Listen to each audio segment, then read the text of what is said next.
डोडा से वैसे भी अक्सर व बेशतर सड़क हादसे की खबर आती रहती है।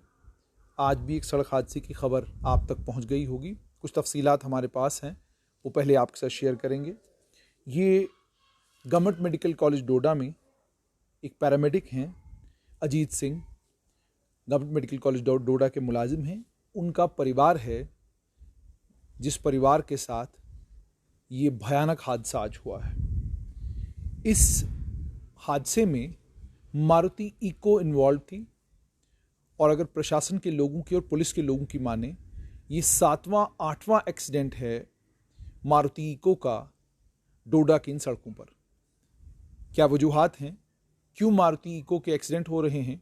और इससे पहले हमने आपको विटारा ब्रीजा के स्टीयरिंग में प्रॉब्लम था, वो स्टोरी भी आप तक पहुंचाई और आप उसके बाद हमने पुष्टि भी की उस खबर की। हमने अलग अलग पोर्टल्स पे और उसके बाद नेशनल अखबारों में भी वो खबर आई थी कि मारुति ने बड़ा साइलेंटली किस तरीके से कुछ स्पेसिफिक मॉडल्स जो विटारा ब्रीजा के थे उसमें स्टीयरिंग जो है वो चेंज करवाया।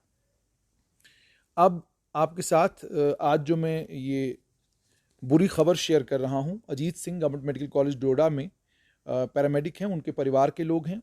इस हादसे में उनकी धर्मपत्नी की मृत्यु हुई है, उनकी माताजी की मृत्यु भी हुई है और 2 बच्चे हैं जिसमें से एक बच्चे का शव मिल गया है, लेकिन दूसरी जो बच्ची है उसका शव अभी तक माफ़ कीजिएगा, उसकी अभी तक कोई खबर नहीं है।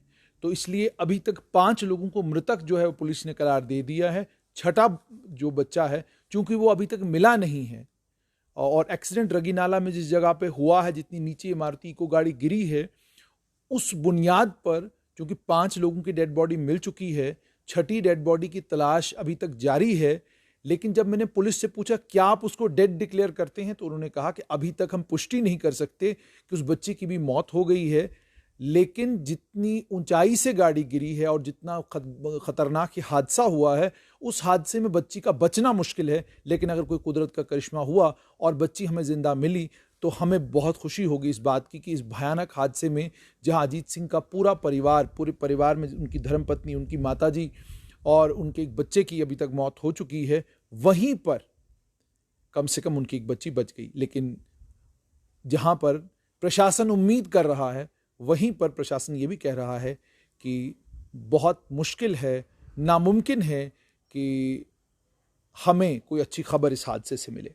नाम मैं आपके लिए पढ़ देता हूं। भाग देवी वाइफ ऑफ गिरधारी लाल, जठेली की रहने वाली, इस समय नगरी डोडा में रह रही थी। दूसरी चंदर रेखा, वाइफ ऑफ अजीत सिंह की धर्मपत्नी है, जठेली की रहने वाली, नगरी डोडा में इस वक्त रह रही हैं। अनन्या डॉटर ऑफ अजीत सिंह, ये मिसिंग है अभी तक, जैसे मैंने आपको बताया। ईशान सन ऑफ अजीत सिंह, जठेली के रहने वाले, इस समय नगरी डोडा में रह रहे हैं। राकेश कुमार सन ऑफ दत्ताराम, ये इनके रिश्तेदार हैं, गनिका भागवा के रहने वाले।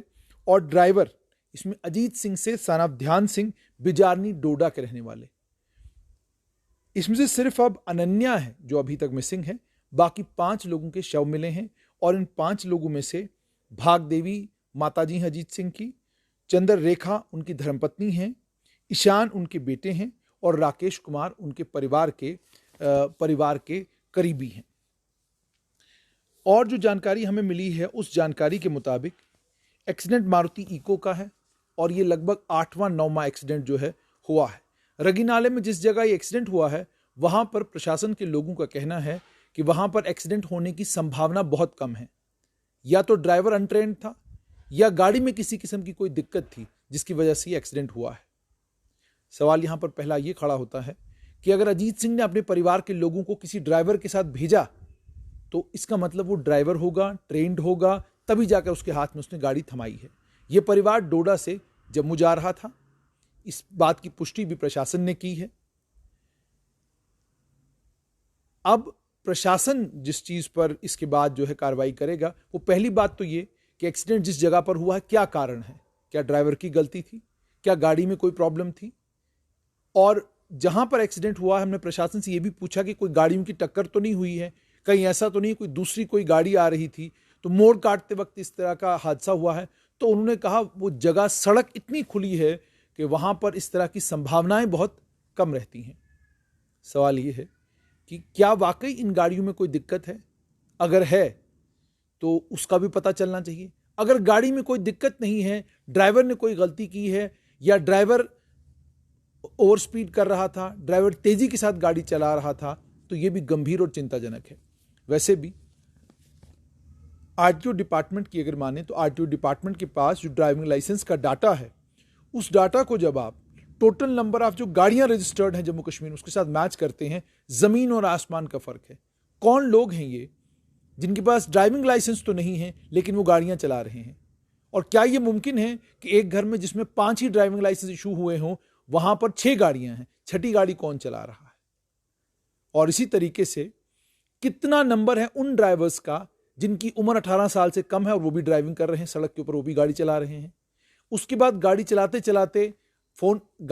चलाते आपने देखा होगा कि मैटाडोर का ड्राइवर हो, छोटी गाड़ी का ड्राइवर हो, बड़ी गाड़ी का ड्राइवर हो, फोन पर लगे हुए होते हैं।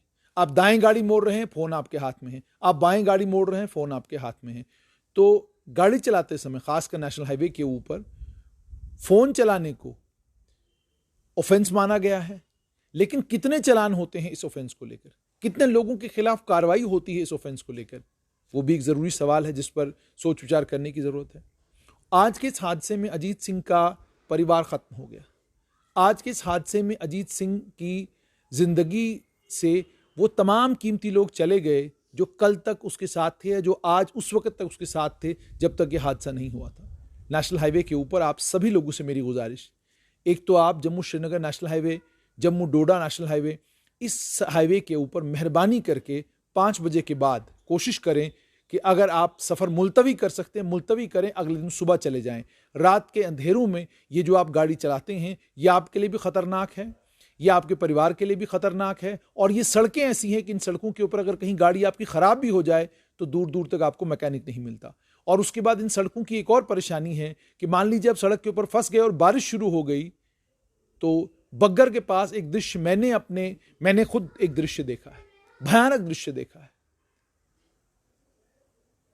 वहां पर बहुत बड़ा लैंडस्लाइड आया, उस लैंडस्लाइड में जान बचानी मुश्किल हो गई। और बग्गर में वो जो मशहूर जहां पर राजमा चावल मिलते हैं, उस राजमा चावल वाली दुकान के साथ में दुकानें जो हैं वो स्लाइड के साथ ही बह गई, क्योंकि वहां पर एक बहुत बड़ा पत्थर था, उस पत्थर की वजह से बहुत सारे लोगों की वहां पर जान बच गई। तो बारिश में ये रास्ता बहुत खतरनाक हो जाता है। तो 5 बजे के बाद इस रास्ते पर ड्राइव करना मतलब ही नहीं बनता।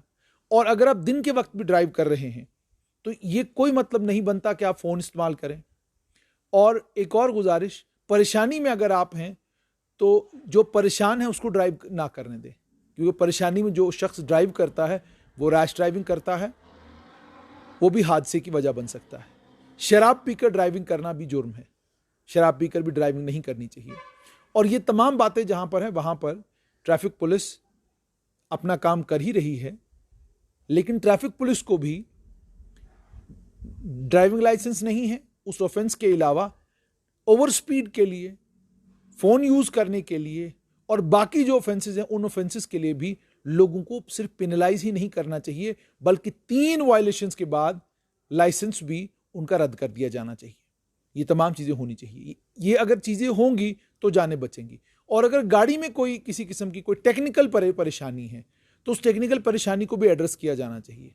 और फौरन ये इस पर मुझे लगता है प्रशासन तो जाहिर सी बात है इसमें इंक्वायर करेगा, मालूम करने की कोशिश करेगा कि क्या मारुति इको में किसी किस्म की कोई परेशानी है, 8 एक्सीडेंट अगर हुए हैं तो क्यों हुए हैं। और एक और शिकायत जो हमें डोडा में टैक्सी ऑपरेटर्स से सुनने को मिली, उन्होंने ये कहा कि यहां पर प्राइवेट गाड़ियां लोग चलाते हैं जिनके पास टैक्सी का लाइसेंस नहीं है, जिनकी प्राइवेट कार है, वो प्राइवेट कारों में भी जो है लोगों को दाएं बाएं घुमा रहे हैं। कार के आगे नंबर प्लेट जो लगी हुई है वो प्राइवेट गाड़ी की नंबर प्लेट है, लेकिन चल वो टैक्सी के तौर पर रही है। और ये टैक्सी ऑपरेटर्स कहते हैं कि ये प्रशासन को भी मालूम है कि बहुत बड़ी तादाद उन गाड़ियों की हैं जो गाड़ियां चलती तो टैक्सी हैं लेकिन उनको टैक्सी नहीं कहा जाता, बल्कि उनको प्राइवेट कार करके जो है शहर में घुमाया जा रहा है। इस मारुति इको को इन्होंने, जो मेरे पास तफसीलात हैं, उन तफसीलात के मुताबिक 5 फरवरी 2021 को ये गाड़ी इन्होंने निकाली थी, यानी इसी महीने में ये गाड़ी भी इन्होंने खरीदी है और कुछ ही दिनों के अभी नंबर भी इस गाड़ी का नहीं लगा है। तो सवाल यहां पर यह है कि क्या वाकई इस तरह का कोई माफिया भी ऑपरेट कर रहा है कि आप प्राइवेट गाड़ी का इस्तेमाल टैक्सी के तौर पे कर रहे हैं? और अगर प्राइवेट गाड़ियां टैक्सी के तौर पे इस्तेमाल हो रही हैं तो प्रशासन क्या कर रहा है? प्रशासन क्या सो रहा है? और आपको यह जानकर हैरानी होगी कि जम्मू कश्मीर में आतंकवाद के कारण इतने लोग नहीं मारे जाते जितने लोग जम्मू कश्मीर में एक्सीडेंटों में मारे जाते हैं। और सबसे ज्यादा हादसा जो हैं वो जम्मू श्रीनगर और जम्मू किश्तवाड़ नेशनल हाईवे के ऊपर, जम्मू डोडा नेशनल हाईवे के ऊपर होते हैं। अब जरा आप खुद सोचिए कि जब आतंकवाद से ज्यादा खतरनाक सड़कें जम्मू कश्मीर की हैं तो कितना ज्यादा जरूरी है कि पुलिस के लोग हों, ट्रैफिक पुलिस के लोग हों, ट्रांसपोर्ट डिपार्टमेंट हो, आरटीओ का दफ्तर हो, इन तमाम दफ्तरों को मिलकर काम करने की कितनी ज्यादा जरूरत है। कितने लोगों के पास वैलिड लाइसेंसेस डिस्ट्रिक्ट डोडा में है, क्या यह मालूम करने की कोशिश आरटीओ दफ्तर ने की? क्या कभी ट्रैफिक पुलिस विभाग ने डोडा में एक ड्राइव चलाई जिस ड्राइव में ये मालूम करें कि कितने % लोग ऐसे हैं जो रहते तो डोडा में हैं लेकिन उनके पास जो ड्राइविंग लाइसेंस है वो उधमपुर डिस्ट्रिक्ट से उनको मिला हुआ है? क्या ट्रैफिक पुलिस विभाग ने यह मालूम करने की कोशिश की कि कितने % लोग ऐसे हैं जिन्होंने फर्जी ड्राइविंग लाइसेंसेस बनाए हैं और फर्जी ड्राइविंग लाइसेंसेस के ऊपर वो गाड़ियां चला रहे हैं? क्या डोडा के प्रशासन ने यह मालूम करने की कोशिश की कि कितने % लोग डोडा में ऐसे हैं जो प्राइवेट गाड़ियों का इस्तेमाल टैक्सी के तौर पर कर रहे हैं और उस इस्तेमाल से वो अपनी जान तो जोखिम में डाल ही रहे हैं लेकिन उस वजह से आम मासूम लोगों की जानें भी वो लोग जोखिम में डाल रहे हैं? क्या ये सब चीजें मालूम करने की कोशिश डिस्ट्रिक्ट डोडा के प्रशासन ने की? अगर इन तमाम चीजों पर गौर करना शुरू करेगा डिस्ट्रिक्ट डोडा का प्रशासन तो उन्हें जो फिगर्स उनके सामने आएंगे, जो नंबर्स उनके सामने आएंगे, वो खुद हैरान होंगे। मेरी गुजारिश आप लोगों से भी ये कि अगर आपके पास ड्राइविंग लाइसेंस नहीं है तो गाड़ी नहीं चलाएं। अगर आपके पास प्राइवेट कार है उसको टैक्सी के तौर पे इस्तेमाल ना करें। और अगर आपने टैक्सी ही बनाना है कार को तो टैक्सी का बाज़ाब्ता परमिट लें, लाइसेंस लें, उसके बाद टैक्सी के तौर पे उसका इस्तेमाल करें। और जब आप ड्राइवर रखें, ट्रेंड ड्राइवर रखें जिसके पास वैलिड ड्राइविंग लाइसेंस हो, उसके पास एक्सपीरियंस हो, उस एक्सपीरियंस के बाद ही आप ड्राइवर रखें। मुनाफा कमाने के लिए, थोड़े से पैसों के लिए लोगों की जान को जोखिम में मत डालें। डोडा से आज शाम को यही बुरी खबर कि 5 लोगों की मौत हो गई है और एक बच्ची जो है वो अभी तक मिसिंग है। प्रशासन कोशिश कर रहा है और प्रशासन के लोग ये कह भी रहे हैं कि हम दुआ करते हैं कि वो बच्ची जिंदा हो, लेकिन जहां एक्सीडेंट हुआ है वहां पर इसकी प्रोबेबिलिटी लगभग ना के बराबर है।